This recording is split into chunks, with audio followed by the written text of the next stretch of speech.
Доброго вечора всім, хто дивиться телеканал АТР. Мене звати Юлія Рябчун. Наш інформаційний вечір триває. Ми обговорюємо важливі події, те, що трапилося сьогодні. А сьогодні в нас така перша тема. Як вже відомо, Служба безпеки України та Національна поліція зібрали ґрунтовну доказову базу щодо порушення прав людини у Криму. А тепер ця база буде передаватися до Міжнародного кримінального суду. Це нам сьогодні повідомила СБУ, Служба безпеки України. А у гостях у мене Роман Шахматенко, кандидат наук, юрист-міжнародник. Доброго вечора, Роман. Пане Роман, я вас вітаю в нашій студії. Давайте почнемо ось з цієї доказової бази. Там було зазначено декілька аспектів. Перше, що задокументували, це порушення основоположних прав і свобод людини стосовно там жорстокого поводження з цивільним населенням, таке інше. Друге, це були ознаки задокументовані також, обставини, ознаки дискримінації за етнічною та релігійною ознакою.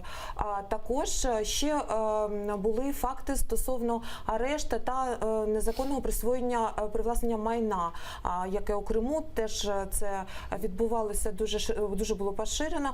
І ось всі ці аспекти, вони були задокументовані, і тепер їх будуть скеровувати до Міжнародного кримінального суду. Скажіть, будь ласка, процесуально, як це буде виглядати? Тобто ось є якась база фактів, що з нею буде далі?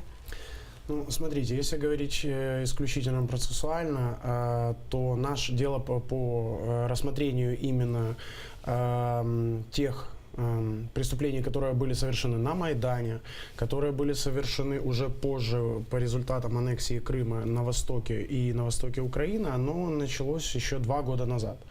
То есть уже фактически 2 года идет предварительное расследование данного дела. Украина обратилась дважды в Международный уголовный суд. Первый раз в 2014 году, второй раз уже в 2015 году. То есть в 2015 году именно по фактам нарушения прав человека, это как бы мягко сказано. Здесь больше речь идет о военных преступлениях, о преступлениях против человечности. И вот именно в этом контексте Украина своим заявлением дала неограниченный мандат по времени Международному уголовному суду.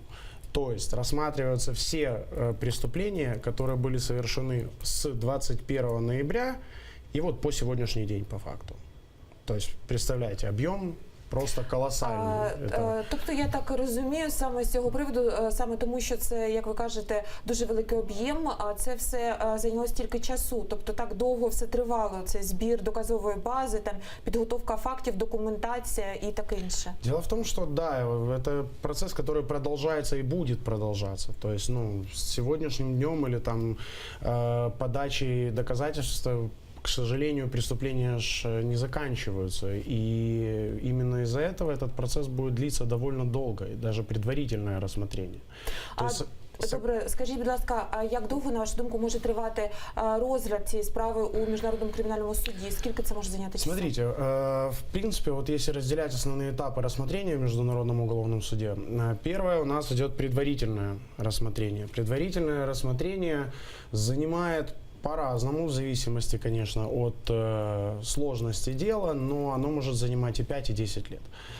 Это абсолютно нормально, абсолютно адекватно. Почему? Потому что в этот момент прокурор должен установить, есть ли фактически правонарушение, собрать, полностью доказать все доказательства своим доводам и передать их потом в суд. Потом судебное рассмотрение.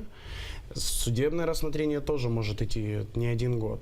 И потом уже приговор, потом исполнение приговора. Поэтому тобто і контроль за виконанням цього вироку, це теж може зайняти деякий час? Конечно, потому что исполнение приговора уже проводится непосредственно в стране участники римского, подписанты и ратификанты Римского устава, понимаете? То есть это как один из вопросов. Дело в том, что сам по себе процесс, международный уголовный, да, вот процесс, это абсолютное ноу-хау, да, то есть за всю историю человечества, в принципе, такого не было. И впервые, там, 20 лет назад практически, да, то есть создали международный орган, который призван, да, вот, бороться с именно с военными преступлениями, именно с преступлениями против человечности, преступлениями геноцида, то есть самые серьезные преступления, которые могут быть вот в нашем Дивіться, а сьогоднішньому можете ви мені назвати мировому порядку. справу якусь аналогічного характеру? Тобто, щоб також дуже довго збиралася там ця доказова база, от там може вона там стосувалася окупації чи Они везде, практически во всех делах, которые рассматриваются судом, доказательная база собирается очень долго. Это связано с несколькими проблемами. Проблема номер один. Не всякая страна готова давать эти доказательства. То есть она может ратифицировать, может даже хотеть этого расследования, но в связи с тем, что тяжело получить эти доказательства, например, территория оккупирована, в связи с этим это затягивается, это раз. Два. Очень часто бывает такое, что лица, которые подозреваются в совершении тех или иных преступлений, находятся на территории третьих стран. Третьи страны не хотят сотрудничать. Вот вам еще проблема, которая тоже актуальна может быть в нашем контексте. Те приговоры, которые были, было 9 приговоров за все время существования, именно вот которыми людей действительно наказали, посадили в тюрьму, то есть пожизненные, 20 лет, 18 лет, то есть 2-3 года никто не дает по факту, Те приговоры, которые были, они, как правило, занимали 10-11 лет. А наведіть мені приклад, які це були вироки? Самый первый был в 2012 году, если я не ошибаюсь, касательно одного из лидеров Конго. Ему дали 18 лет, если я не ошибаюсь. Вот сейчас не хочу быть голословным. Опять же, о каких преступлениях? Я хочу просто сразу отметить, о каких преступлениях речь идет. О систематических исчезновениях людей, изнасилования, принудительная служба в армии, пытки. То, что касается военных преступлений, за которые судят генералов, их вышестоящее начальство и так далее. Это атака по мирному населению, применение оружия, запрещенных Женевскими конвенциями и так далее. То есть вот это те тобто вещи, там може бути не один підозрюваний і обвинувачений, а там може бути цілий список, так? Конечно. То есть это тот же уголовный процесс, только на международном уровне. Им нужно установить, что произошло, кто являлся жертвой. По факту рассматривается... Хто нес, мабуть, відповідальність окремий відрізок часу саме за ці... то есть причинно-следственную связь между тем, что произошло, и тем, к чему это привело. Нужно выслушать всех жертв, их, как правило, тысячи. Их, как правило, тысячи, у всех собираются, у большинства, по крайней мере, собираются свидетельские показания. Их очень часто приглашают в сам суд, их выслушивают и так далее, и так далее. То есть сам этот процесс, он очень сложный и очень длительный, и от него не стоит ожидать моментальных каких-то результатов. Это, в принципе, невозможно на международном уровне. Вот. Это то, что касается именно вот процессуального. И примеров довольно много, но вот последний пример, он не совсем по Международному уголовному суду, по Международному уголовному суду по Югославии. Радко Младичу, вот, если не сегодня даже, если я не ошибаюсь, вынесли приговор, ему вынесли приговор пожизненное. Да, ему дали пожизненное, 20 лет это все. Происходило рассмотрение, и практически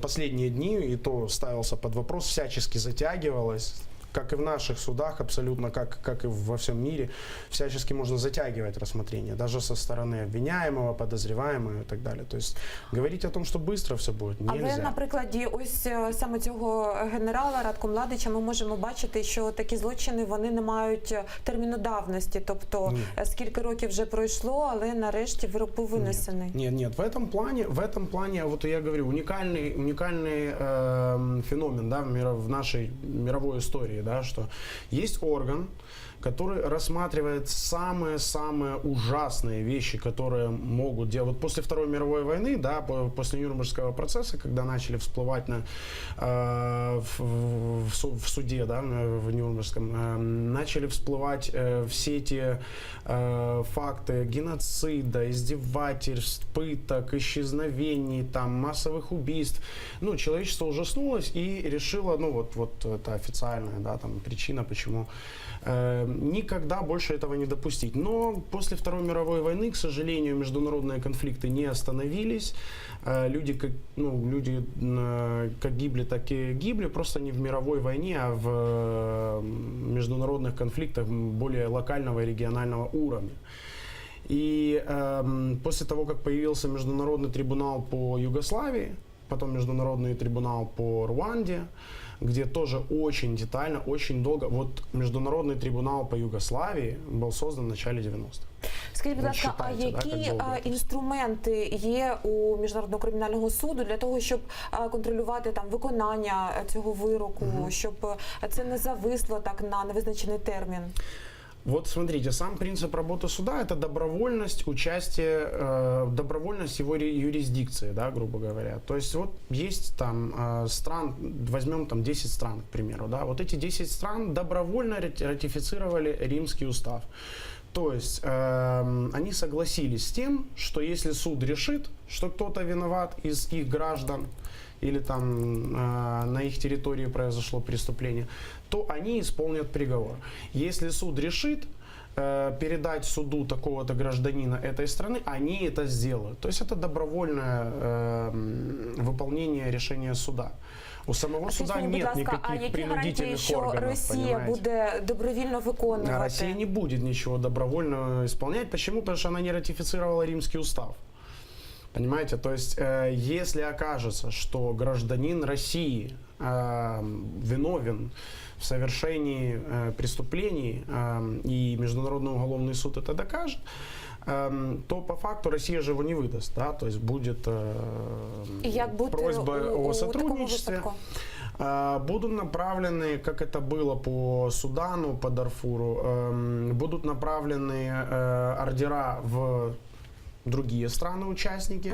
І в случае, якщо появиться человек... Тобто, якщо цей громадянин, він спробує перетнути кордон, то його затримають і тоді вже буде виконуватися вирок. Да, вот по Судану есть два интересных примера. Одного гражданина Судана Нигерия не выдала, то есть он, будучи в Судане, приехал, будучи участником конфликта в Судане, приехал в Нигерию, и Нигерия его не выдала. После чего суд, что он сделал? Суд делает декларацию о несоответствии. Это как бы а-та-та, вот говорит. А-та-та, страна, нельзя этого делать. Ну, по факту никаких реальных санкций против страны принять не может. Но сама по себе декларация о несоответствии – это уже серьезный политический нагоняй, скажем так. Да? Так вот, Нигерия не вынес, но очень просил и взывал к Нигерии о будущем сотрудничестве. Это с одной стороны. С другой стороны, другой же гражданин и другой участник конфликта в Судане приехал в Бельгию, где его сразу же арестовали и благополучно передали в Гаагу. Есть еще один случай, в котором человека просто не нашли. То есть вот самый главный участник суданского конфликта, суд не смог его найти, отправил ордера, но ни одна из стран не смогла его идентифицировать, найти и представить в суд. И рассмотрение дела было приостановлено до момента, когда найдут этого вот человека.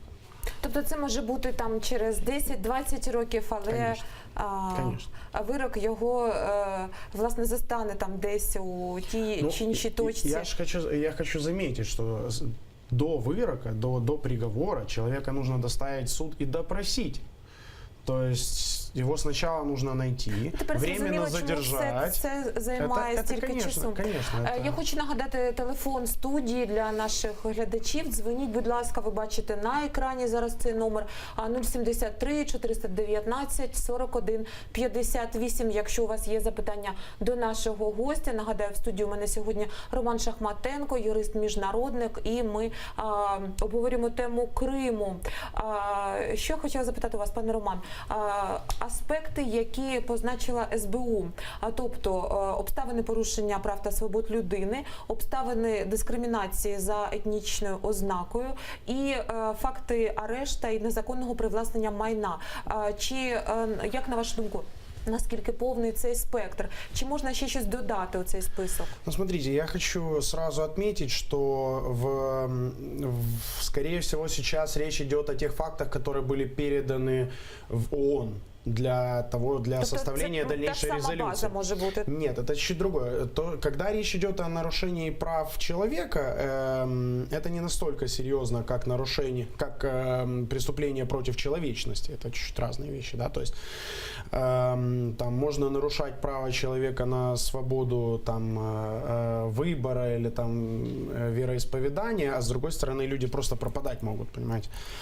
И насколько я понимаю, насколько это видно из предыдущих отчетов, передаются в Международный уголовный суд именно факты и дела по именно преступлениям против человечности и по военным преступлениям.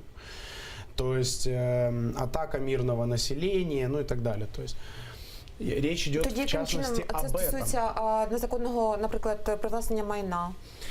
По поводу незаконного... І яке рішення може бути винесено саме з цього приводу? Не, Международный уголовный суд, скорее, вот именно вопрос по конфискации имущества не будет рассматривать. Речь о имуществе будет идти в ООН.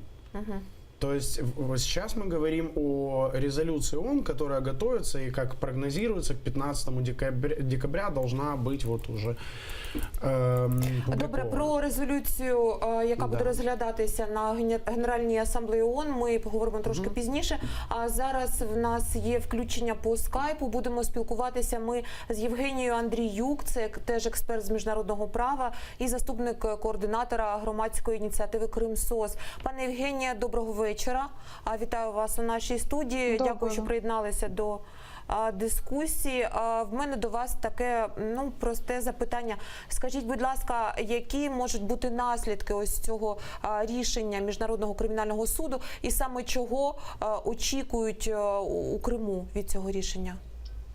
На самом деле основная цель Международного уголовного суда единственная — это наказание преступников, тех людей, которые совершали международные преступления, которые их организовывали.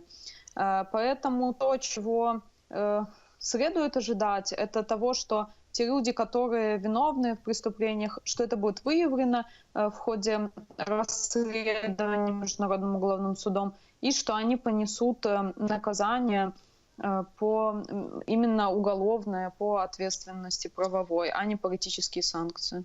Скажіть, будь ласка, як би ви охарактеризували ситуацію в Криму станом на зараз? І можемо порівняти її з тим, що було в нас там рік чи 2 роки тому. Чи стало гірше, чи стало трошки легше і комфортніше? Опишіть, будь ласка, ваші відчуття. В этом году мы наблюдаем очень усилившееся давление на гражданских активистов, и вместе с усилением этого давления усиливается и гражданская активность. То есть в этом году год начался с репрессий против адвокатов и против правозащитников. В январе был задержан Николай Полозов, а сразу после него был задержан Эмиль Курбединов, которому дали административный арест. После этого мы видим, что очень активно идет давление на активистов, как через административное право, да, то есть мы видим, как на обысках задерживают людей, которые пришли просто поддерживать своих соотечественников, и их судят за несанкционированные массовые мероприятия.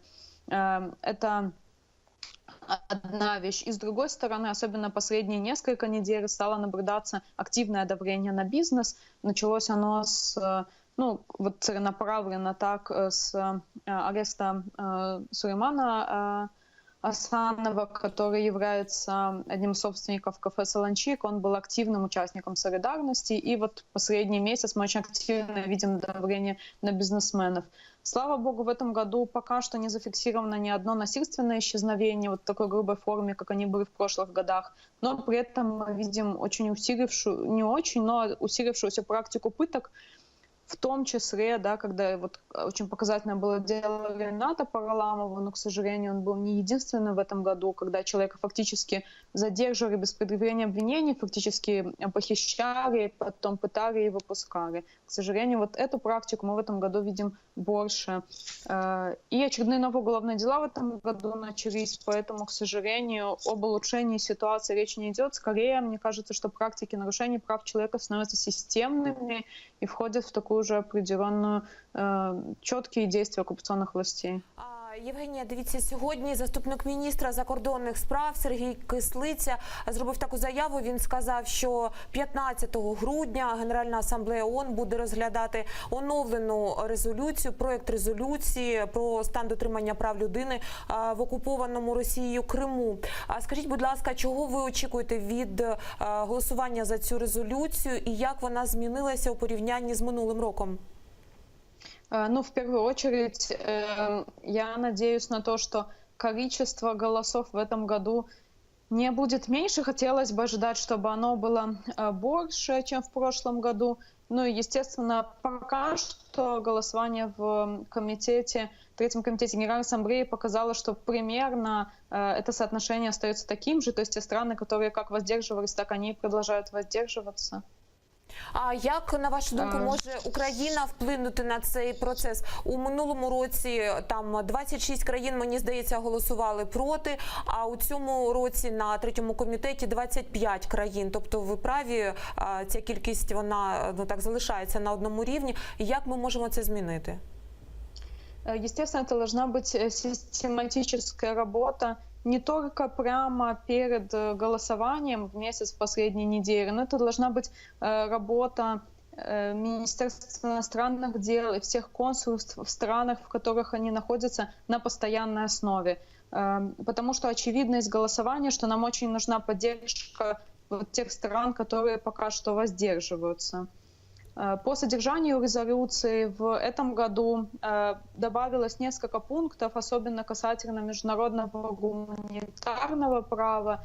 Это касается военного призыва. В том числе были добавлены такие пункты, как дискриминация этническая и дискриминация по религиозному признаку. И это очень важное положение, что говорит о том, что репрессии касаются не только конкретных людей, активистов, они касаются целой группы, вне зависимости от активности, да, просто по принадлежности человека. Естественно, идет ссылка на решение суда о временных мерах Международного суда.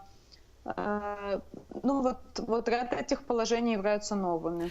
Дивіться, про рішення суду, стосовно рішення суду, Міжнародного кримінального суду, яке було винесено у квітні цього року, власне, Росію зобов'язали забезпечувати можливість використання української мови у системі, освітній системі Криму і забезпечити дотримання прав кримських татар.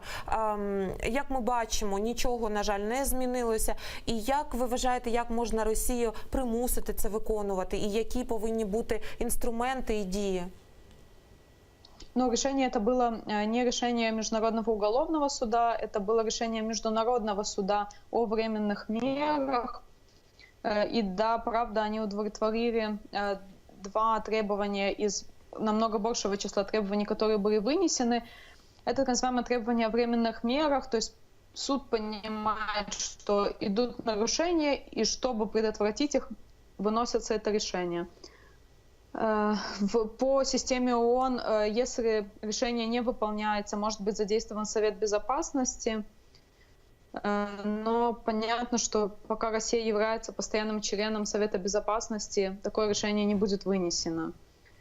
С другой стороны, постоянно Россия делаются заявления о том, что они пытаются, то есть о том, что они пытаются выполнять это решение, и, скорее всего, речь идет о том, что будет создана или усилена параллельная Меджлису структуры, чем потом будет оправдываться, что решение якобы выполняется. Добре, Євгенія, дякую вам за те, що приєдналися до нашого ефіру. З нами на зв'язку була Євгенія Андріюк. Ми, власне, Обговорювали тему резолюції Криму. Євгенія, дякую вам, що висловлювали свою думку. Євгенія, в нас заступник координатора громадської ініціативи Кримсоц. Повертаємося до студії. Ви на гостях Роман Шахматенко, юрист-міжнародник. Пане Роман, скажіть, будь ласка, ось резолюція, яка буде голосуватися у грудні. Наскільки, власне, вона може змінити ситуацію? Чи це буде таке формальне голосування, яке знов нічого під собою не буде мати ніякого підґрунтя? Ну, здесь нужно изначально понять вообще роль ООН в принципе, да, то есть ООН очень часто сравнивает то же самое Международный суд, собака без зубов. Грубо говоря, вот возьмем параллель, да, с украинским судом. Вот есть решение суда, вы его не выполняете, приходит дядя полицейский, вас наказывает, правильно?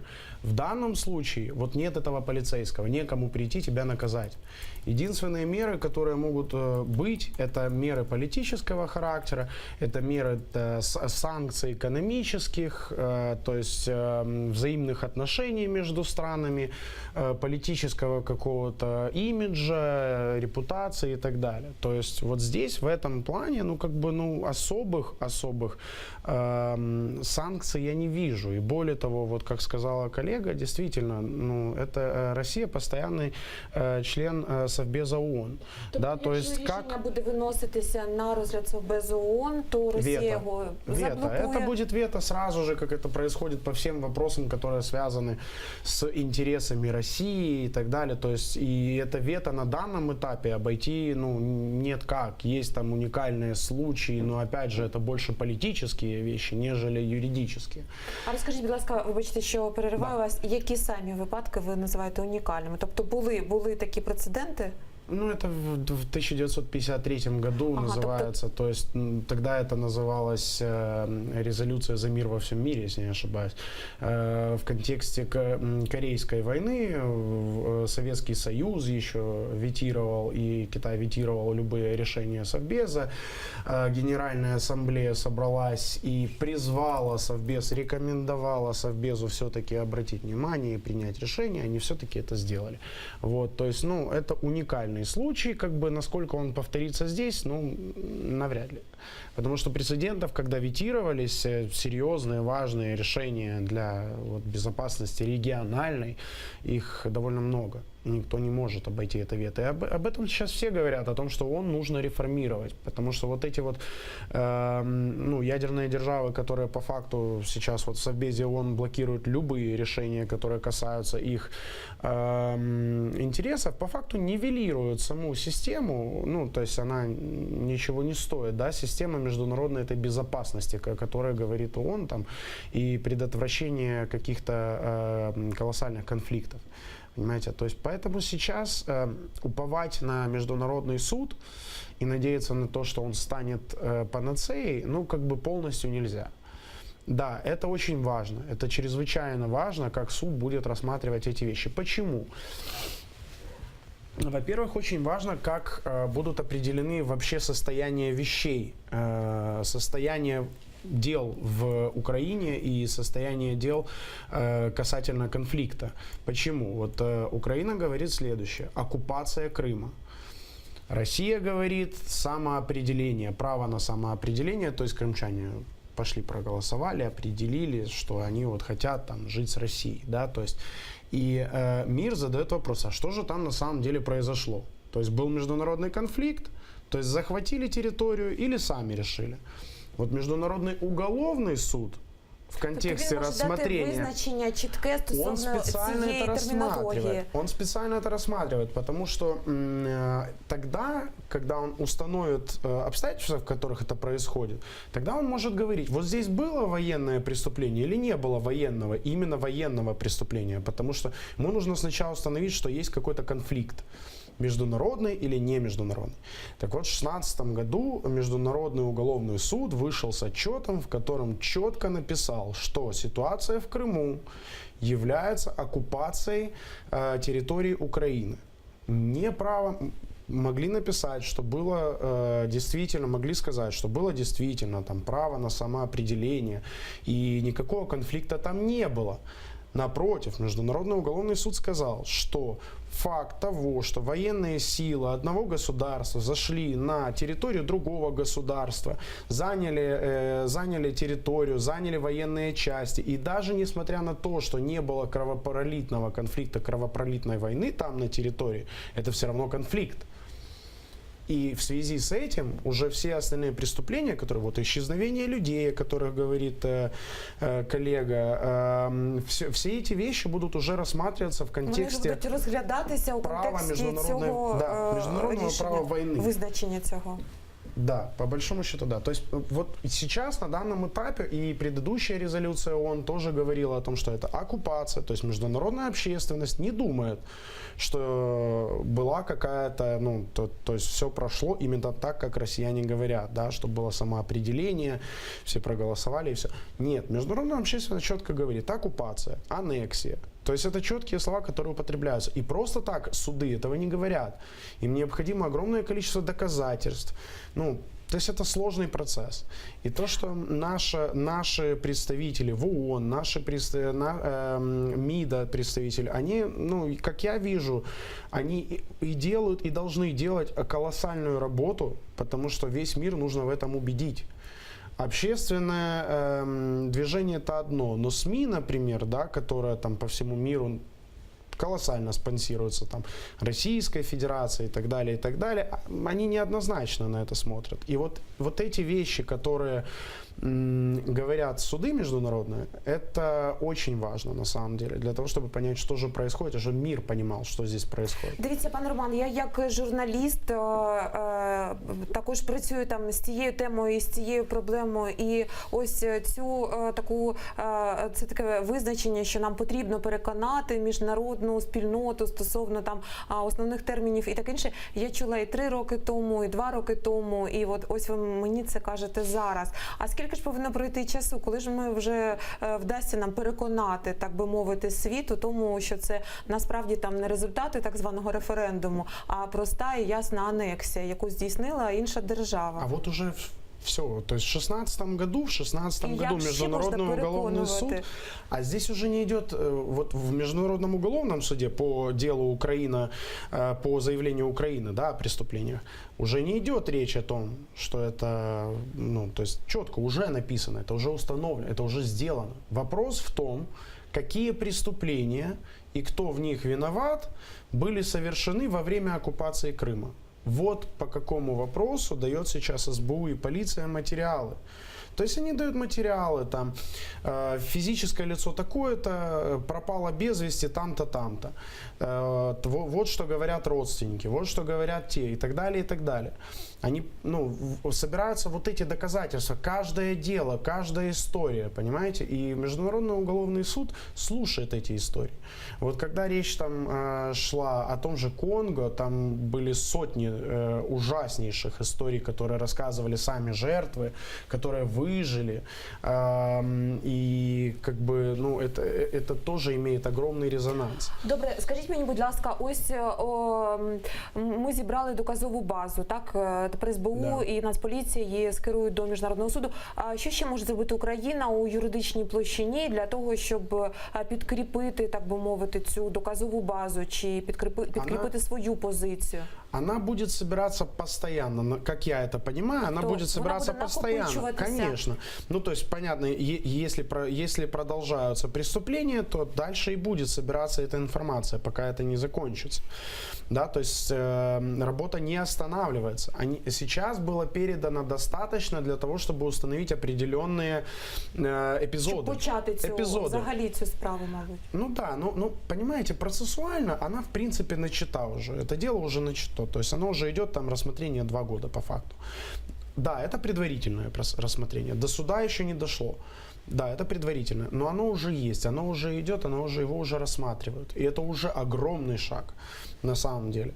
Учитывая то, насколько сложно, да, на оккупированной территории добывать информацию, насколько сложно добывать информацию там на территории ЛНР, ДНР и так далее.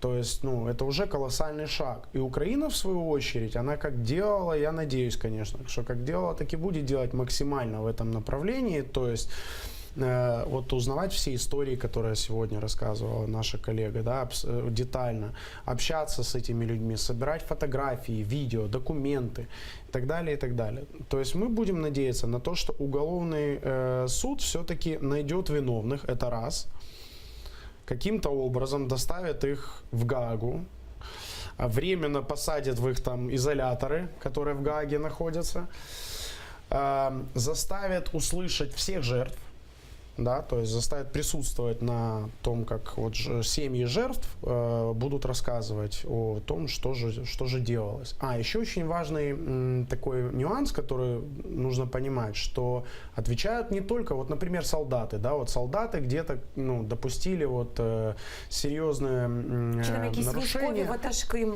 не тільки солдати. Вот именно, вот по римскому уставу отвечают генералы, их вышестоящие, те, кто формировал ті, эту хто политику. віддавав накази. Да, понимаете, то есть это не обойдется каким-то солдатом, который исполнял приказы. Это в этом огромное, как бы, ну, огромное преимущество уголовного суда.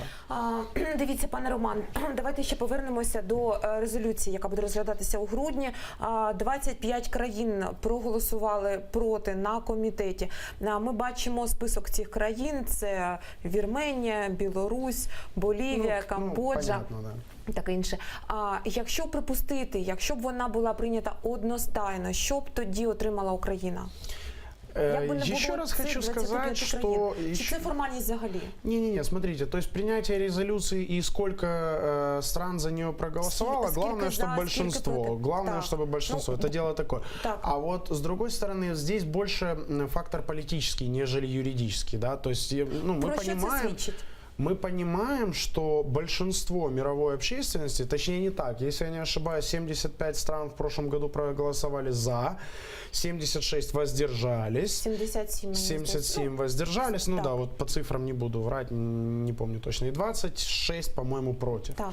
То есть по факту мы сейчас видим ситуацию, в которой половина стран нас поддерживает, половина не понимает, не определились, и какая-то часть, да, вот против.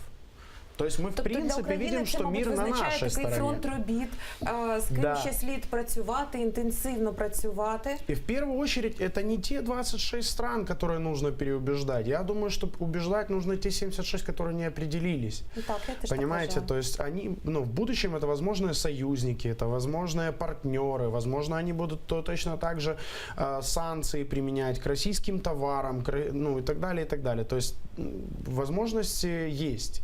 И я так понимаю, что конфликт этот затянется не на 1 год, поэтому как бы работы очень много.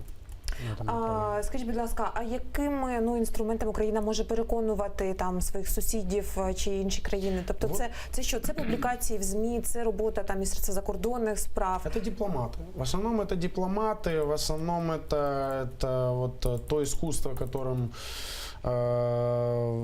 владеют наши министры иностранных дел, представители в ООН и так далее. Но в первую очередь приходите просто говорить, да, там, другим странам, что вот поддержите нас, они не смогут. Да? Есть определенные вещи, которые там политическая целесообразность, например, да, там, той или иной стране нас поддержать, экономическая целесообразность, то есть какие-то надежные, чрезвычайно надежные торговые партнеры там, той же Российской Федерации, какие бы вы им доводы ни приводили, крайне маловероятно, что примут какие-то экономические санкции, да, там, по отношению к своему торговому партнеру. Почему? Потому что это ударит по их экономике в том числе. Понимаете? То есть здесь на самом деле столько факторів. І теж не можна забувати, що це, по-перше за все, це, мабуть, така війна бюджетів. Тобто бюджет, який виділяє Україна на ці моменти, і бюджет, який виділяє Росія. Да, представьте себе лоббирование интересов государства на международном уровне. Это... Ми чули, здається, стосовно Міністерства інформаційної політики, десь 50 мільйонів гривень було виділено там, мені здається, на зйомку і показ фільма, але це стосувалося тільки туристичної привабливості України. Тобто там не йшлося про ситуацію, яка в нас взагалі відбувається наразі у державі. И вот в этом контексте очень важно, что скажет Международный уголовный суд. Понимаете, то есть если завтра Международный уголовный суд четко установит, ну, понятно, что это произойдет не через год, не через 2, не через 3 по факту, да, установит правонарушение, преступление и так далее, и так далее. Эти факты сложно будет отрицать. Вот почему это так долго все доказывается? Для того, чтобы нельзя было оспорить, и чтобы не было так просто оспорить его компетентность. Да? То есть, грубо говоря, действительно детально все рассмотрели. Смотрите, действительно там люди пропадали, действительно убивали, их пытали и так далее. Ну, то есть, и тут уже не поспорить. И это огромный аргумент. Понимаете? То есть, с этим особо не поспоришь.